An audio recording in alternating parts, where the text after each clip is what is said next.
Yeah, I hope everyone's been well and safe. My name is Josh Miguel Florentino. I'm joined by Kenfo and Trav and Kenfo from Youth. How you guys doing? Yeah, we good, man. Youth in the cut. It's a scary sight. Scary sight indeed. I'm Trav. I'm a creative director, designer, photographer, all that shit. Yeah, man. I'm Kenfo. I guess, yeah, I'm the voice of Youth Audio Program. I'm a DJ, and I run this brand with my brother Trav. My brother Trav. All right, Yeah, cool. man. Take us back. How'd you guys first meet? Like, was it on a creative tip? Was it just as homies? We used to run like another business together. So I was introduced to Trav via Reese, I think. Yeah, via OG homie Reese. Right there. And then we were working together on this business, man, and we were all just kind of aligning. Like we formed a brotherhood. Yeah, man. We were really like, yeah, we became brothers. We became partners in crime. Yeah, word. It didn't take very long. No, I think we kind of had like the same interests through that period. No, man. And I think, bro, I fully think like we bonded over the van breaking down. Oh, yeah, we did. So there was we went and did this party in Canberra. It's crazy. You're already getting into stories. Show to it. We were going to do this party in Canberra. That's my hometown. That's where I'm from. I'm from Canberra. So everybody knows I'm not from Sydney, but I love Sydney. Sydney, my home now. And yeah, we were driving up in this van, Reese's van, and it fully broke down. Yeah, man. That was It was crazy. It was crazy. We were sitting there for like hours waiting for the tow truck. Started smoking and the whole thing, bro. We was in the middle. It was like in between Canberra and Sydney. Wait, for context, how long is the drive? Like 3 hours. It's about 3 hours, maybe 2 hours and 45 minutes. So we were halfway into the drive. Yeah. The van just kind of failed on us, and we had like product in the back of the van. Like we had clothes and some other bits and pieces. So it's kind of like people were relying on us to come. We just done like a nice little ad with it on the way to go to where we were going as well, on the way to Canberra. So yeah, that was a bit tragic, man. But we definitely bonded over that. Yeah. Like, let's start Youth. Let's do it together. Like, do you remember that specific moment when that happened? Yeah, I think it was during COVID. Yeah. So like I work at AM People as well as art director. And I think at the time, working with other brands, it was almost seeing them not really doing too much, like with the community. And it was like, I felt like we had that position where we could start a brand where we would almost be able to do those sort of activities, and where it's like the community first, and it's not about us. Although it's a clothing brand, it almost has all these extra elements to it. Yeah, so I felt like at that time it was like it made sense to make a brand that was more for the people that are invested in it rather than us trying to just hero what we're about. After, like, you know, with Youth, like, was that like a specific conversation? Like, yeah, let's do this shit. Like, how did the name Youth come about even? From memory, man, I remember I don't remember what day or like what year, but I remember you asked me, like, bro, do you want to come and do this with me? Because I would say Youth is something that the idea of it, Trav had already conceptualized. Like, it was something that was talked about. Yeah, it was already going to be like that sort of community-focused thing. And I remember the day I made the logo and I sent it, and I was just like, when I made the logo, I was like, this, like, it just felt like different. It felt special, like that Y, you know what I mean? So yeah, just me and Kenfo almost aligned in kind of the things that we believed in. And so we were just like, let's just run it up. Like, Growing up, let's say 18, 19-year-old self, like, what's been the biggest piece of advice you'd give them, you know, at the age you guys are at now? I would genuinely say, if you find what you love from a young age, you got to start doing it then. Don't wait till it's too late. There's so many avenues and ways that you can like harness your creativity. You can turn that into real jobs. You can turn that into real infrastructure. And people are positively affected by what you create. Yeah, for sure. So it's like, I feel like if you are one of those lucky teenagers, one of those lucky children, I had friends in school that were into film when they were like 13 and whatnot. Me, I've always loved music. So for a long time, it was me like, okay, I love music so much. So how am I going to figure out how to become a DJ? How am I going to involve music in every capacity of my life? And like, I still had to appease my parents and go to uni and do that. But it's like, I would very much so say, yeah, if you find what you love when you're young, start doing it right then and there. And I'd also just say, be borderless with your ideas and be borderless with your thinking. Because it's like, that is if you've got a creative mind and you can really see outside the box, being borderless with your thinking and your ideas is just being outside the box. If you can already harness that from a young age, you've got a gift. So you got to fully champion that in yourself. For sure. Bro, the crazy thing, like advice-wise, I've always been like the type of person to be like, fuck advice. Because for me, it's like there's so much advice out there, but everything that you need to succeed is already in you. You just need to understand like how to tap into that.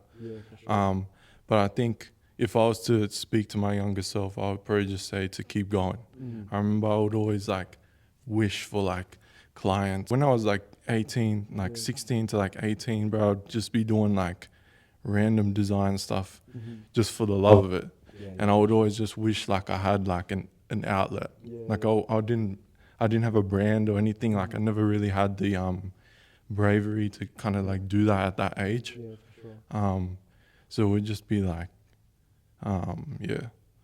just go for it. Like, In terms of like youth, it's been what, a brand for like 2, 3, 4 years at this point. What's been like the biggest lesson you've learned as a business and like working together as a duo? Consistency is so key. Like that's just like we always be talking about it. We always be thinking about it. But it's like even ourselves, we feel good when we can just back it up. We go and do something fire and then we come again and do something crazy like and then take it up. So you just consistently are worried about elevating yourself. The fall off is a real thing. So if you're not on top of your game, on top of your shit, it's like it'll come back to haunt you. So yeah, consistency I'd say for me, for real. yeah, I mean, that's probably number one. I think maybe number two is patience. Like, I think we're in this world where everything is moving so fast. And people think that kind of success just comes overnight, whereas it does. But there needs to be this idea that it's okay to like take 10 years to succeed, or take 20 years to succeed. Like nothing's gonna happen in a year. And it's cool if it does, like congrats to you. But like, I think being patient and doing the right things and staying true to like your messaging and what you believe in, I think that's probably the most important, alongside consistency. If you're speaking on youth, introducing youth to someone, like what is youth to someone that doesn't know about it? I feel like I always be giving this little spiel to people, but it's like, obviously like youth for us, it's like, it's not a age bracket, it's a mentality. It's like you can be youthful forever, genuinely, if it's in your thinking and it's in your mind. Obviously, we've had amazing references, Virgil Abloh, so many different people that always like remain the 17-year-old version of yourself. But it's like your mentality and your energy, you can really stay young forever. It's not even really a cliche. But when we talk about our brand and our business to people, it's got 4 pillars. The 4 main pillars are we're a clothing brand. We want to create clothes, unique messaging. We want to create our own patterns. We want to create our own format to this clothing game. But we also have the youth audio program, which is all about, it's our music arm. Everything music related, parties, shows, it falls under that. We've got the youth academic project. We did a workshop last year and we intend to do more workshops as well. Because that's like, yeah, it's layered in the DNA of our brand. And that was something like from the jump, that was something that we always wanted to do. Yeah, like all those pillars, I guess like everything that we do, we kind of revisit that and say, is it hitting either one or two or all of them at once? Like I think when it comes to like workshops, that's probably like a core thing of the business. Like it comes back to when the idea started. It's like, that was the reason why we wanted to be able to like provide more value than just like clothes on people's backs, Yeah, it's crazy. Like hitting those pillars, I feel like it's extremely important. Just like as a business, a brand, like as a creative, it's so important just to stay true to your ethos. And I feel like you guys do it so well, man. So yeah, big up again. Like it's crazy to see. Actually, there's one more. Where it's like, so it's something that we would develop as well. But there's YCC, which is like Youth Cinema Club, and we're directing like films. We're film buffs. Like we love that. Trav directs some beautiful pieces. And through that, like, I'm so blessed to have like one of my best friends and like business partner that is like really gifted and talented in that space. So it's like I can shadow and I can learn in that world as well. Of like cinema and film, like obviously a previous thing you got a previous project you guys have worked on is the Shanae project. Producing those films for her, curating the events for her. What was your thought process throughout the whole project? Where did it begin? And how's that whole up? It's like, I mean, damn, that was the first time I've ever done anything like that. And Shanae's like our sister, like we love her. That's our family. So it's like, I feel like it only made sense that we were able to help her bring something to life. And this is almost like the foundation of her like career on a global perspective. So it's like, we really wanted to do it right. And we were like talking, it was like maybe 2 years ago now, like 2022. We'd be going through ideas, us three, just like talking about things. And we fell on the idea of nostalgia. Yeah, I feel like nostalgia is so like it hits every time. Like Yeah, it's an undefeated concept. Like everyone loves nostalgia, whether it's in anything like film, music, art, everything. Like people respect like the history. I think the way that came about, like she just like kind of saw what we're doing with youth and what we've kind of built like previously, and kind of understood that we love world building. That sort of world building plays into like the success of like an artist or a brand or whatnot. So I think like she understood that we could do that for her, and I think yeah, she gave us the reins, and that's what we came up with. nah, it's real sick. I Yeah. remember like even the CDs. I was like, shit, man. Like I still have a CD player in my car, so I put that shit on straight Yeah, away. for real. And it's like you probably haven't done that shit for years, you know? It brings you back just in that movement, rather like take away the music. It's just the idea of putting a CD in, you know? It's like, yeah, nostalgia was in every fiber of the creative direction. She was in an interesting time in like her career where she was kind of trying to have this reset. The idea of using like child photos as like the main thing, and then even like with the writing, like all the copy, it was all handwritten in more of like a childlike sort of look.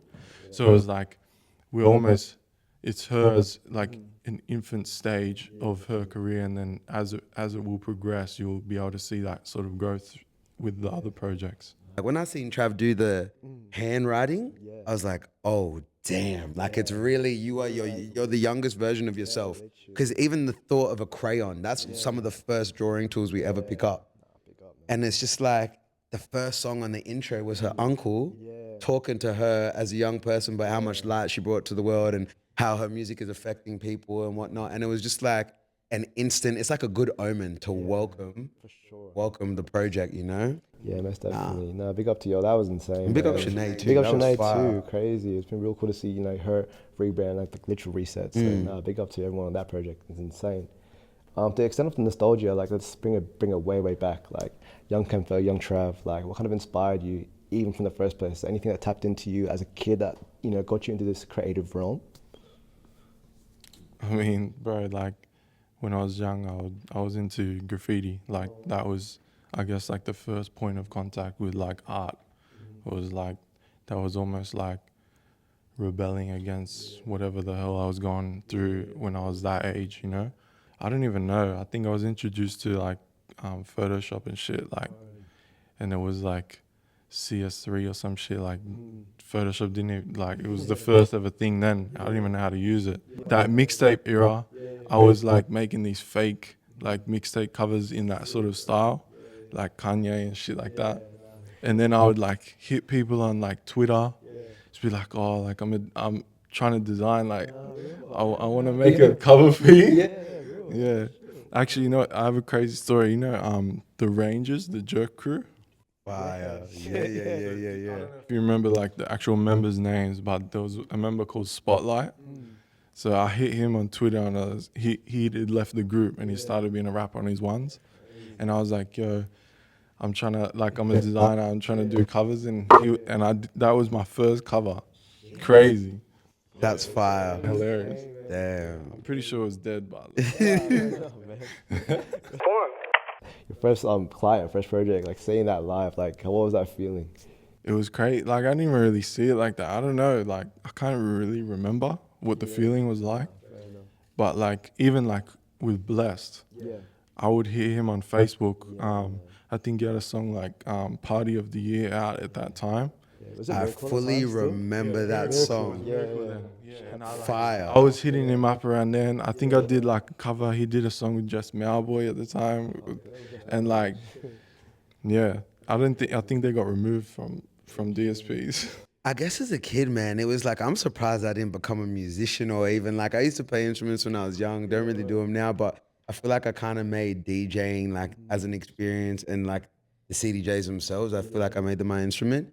But like from young, man, I would say music was the first thing that showed me what this creative world is all about. Like being at home, watching Rage, seeing Jay-Z videos come on, like my cousins in London talking about like Paid in Full and Belly in these movies. And I'm like young and I don't really know much about like, I guess hip hop. I was exposed, I feel like I was almost like, it was around, but I was exposed to it late. Like the music that our parents would put us on, it was Michael Jackson. Like I remember me and my brother, Prime, I don't even remember what year, but maybe 2003. Nah, it was older than that. But the 30th anniversary, it was like the Jackson 5 30th anniversary. My dad recorded this on VHS.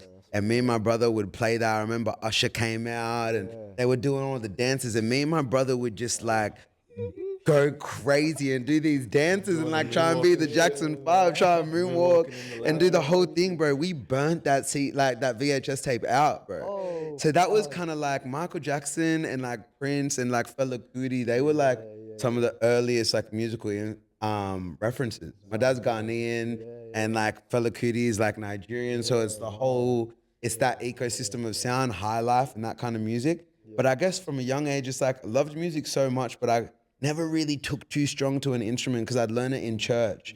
And like, I just felt like when I would learn instruments in church, my perspective towards playing it wasn't the same as what it would be before that. Cause I was like, I want to play like what I want to play. I want to play the music I love. I don't want to play these like church hymns and whatnot. And I just feel like the church ecosystem was different. It wasn't the church that I'd seen on TV. I loved it, but I loved it in a different way.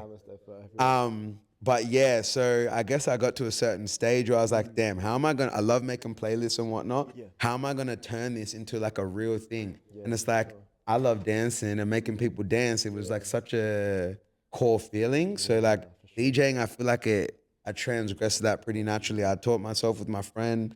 YouTube, still the best place to learn absolutely everything. You can be self-taught in anything. You learn the foundations and you pick up skills along the way. It's like, obviously there's places like workshops and whatnot, which are like, they really fast track a lot of the learning, which is why we love them. They're so beneficial. But man, like Trav was saying initially, it's like you've got all the resources at your disposal. So really just go and you got it within you. So it's like, go out, have the initiative to go and find what you love and like read up on it, like watch videos on it. I think we touched on like, resources and like as in like resources as a creative. I want to like touch on like actual location and proximity for us, right? Like within Sydney and Australia, what do you feel like you need to see more of, and what do you feel like we're lacking within Australia and Sydney? I feel like we lack, it's just diversity. I don't know how many times we're really gonna say it, but like it's diversity at every level of like the creative world or the creative institution. It's like, for us, creating this brand, we want to see people like us do this and beyond. It's like you love being able to see yourself in like someone that is super successful and has achieved everything that you want to do. But I think we need to see more of that. It's also more believable when you see people like yourself in really high roles, in really high positions, that have, done amazing things for their people, for themselves.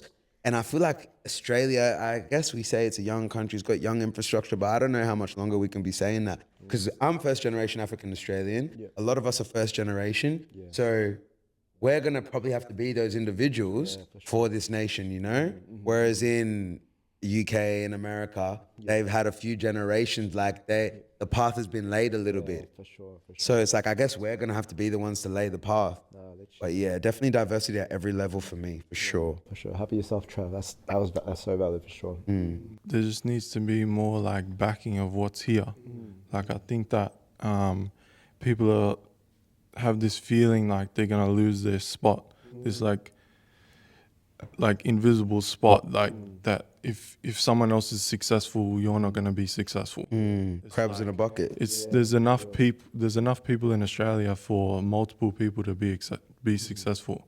It's like just because like someone else is doing really good things doesn't diminish your success at all. I think also like there's levels of success. Like for us, like just to release a collection, that's a success. You know what I mean? I think celebrating like those smaller successes and then like learning to be able to like grow with that stuff.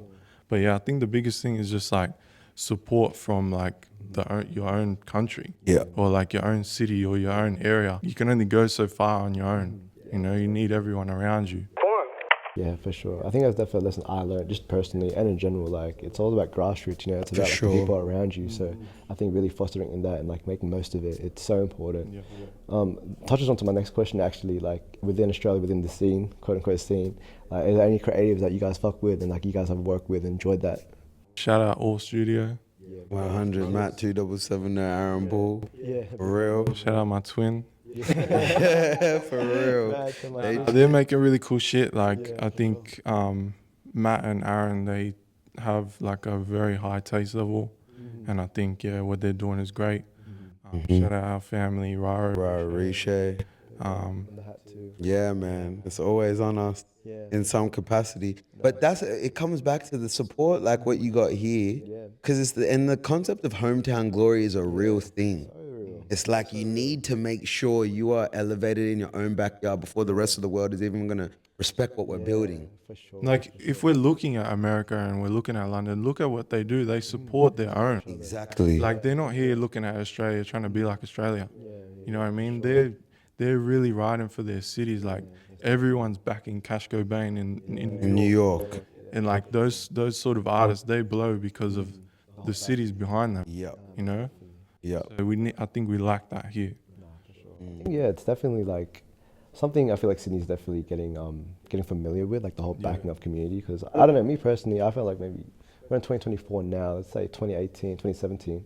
I was a bit younger, but like I didn't really see a sense of community. But I feel like now, like it's definitely like everyone's together, everyone's familiar with what they do. Yeah. I think there's definitely more work to be done. Yeah. But I think we're definitely in a good spot for the time being. We could definitely For sure. And I feel like it's like we just got to keep creating spaces that allow people to come in those spaces. You meet new creatives, like we do Kids in the Cut. Yeah, it's cool to see your friends and whatnot. The execution at the Ace, but it's like if you come on your ones, you come up to us and say, yo, I'm here by myself.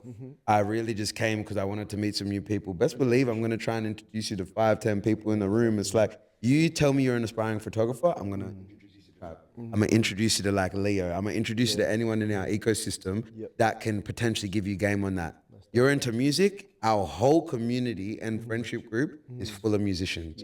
And we got fire artists here. Yeah, they may all be in their infancy, but it's like, the names, I could really just start rattling off names, like all full circle. We got like Shanae, we got Lee, we got this young artist, Chris Vincent, who's fire, like, and I feel like there's platforms, Bodega Studios is the perfect reference for that. They create Past the Mic to create a platform to be able to champion young talent. That's definitely like that is a grassroots thing at every level. We need to be all backing that and all supporting that. Yeah, for sure. It's like anything that is cultivating that sense of community and really doing a good job of bringing it together needs to be championed. Yeah, that's definitely. Because we didn't really have that. So it's like, I guess it's simple. You be the change you want to see in your space. For it. In terms of community as well, like you guys have the brand as Youth. I remember like the first time I filled Forum, there was like 3 different Youth beanies. I was like, this is lit. Like that's the common unity. That's you know what I mean? Yeah, so tough. So to extend off that, Block 1, congratulations. Thank you. First of all, how you guys feeling with it? Like you guys feel good with the Block 1 coming out? Like was it a process? Like how was that? Yeah, it's been good, bro. It's fire. It's moving well. I think like whenever we put something out, we have like such high expectation, not in terms of sales, but just like in terms of like engagement and like, for sure. I think it's been really good. Like people have been showing love, like with the photos, and just the whole rollout, like just trying to like put like more out every day. But yeah, it's been good, man. So how you feel about kenfo? I mean, look, man, I just think it's like, with us, we're perfectionists. We want to do the highest caliber of work that we possibly can. So it's like we sometimes, we be taking time to put stuff out, but it's like when it comes out and it's fully in the world, it's like it's really something to be proud of because that's like another moment in time that you've created. And it's like we try to be unique with the models that we find, but it's also, these are people from our community that are in our ecosystem. So it's like you platform them, you give them a spot to shine. It's like some of these people, like one of our younger homies now fully models, like he does that.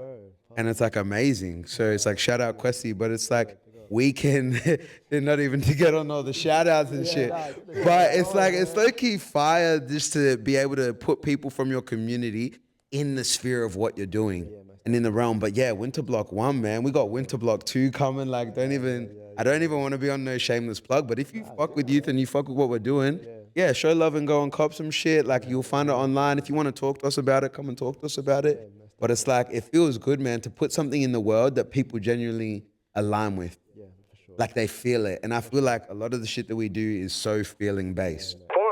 Probably last question I want to wrap on. Obviously, Block 1 is out now. What else can we expect from youth in this 2024, 2025 spec? We're just trying to be outside more, like more public stuff. I think we're working on a pop-up, which will be early August. It'll be kind of like our first public sort of store. So I think just want to kind of show what we can do in that sort of space as well. Just like the way that we build the pop-up and how it's going to look, almost like a world that people can step into. Exciting youth world and cut, literally. Sure. I feel like that's definitely one of the most exciting things.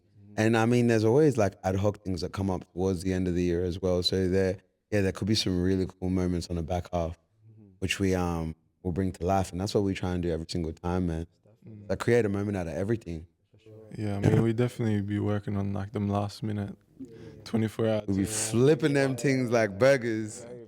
Yeah, we can work under pressure. We can work under pressure. I feel like we've taught ourselves that now.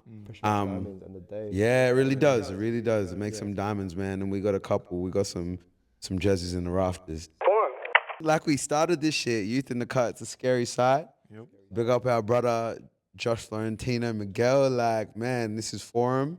It's an important platform. We need everyone and anyone that is in the creative space to come on this platform, bro. And we're going to turn it up for you. Love, bro, love. Let's do this.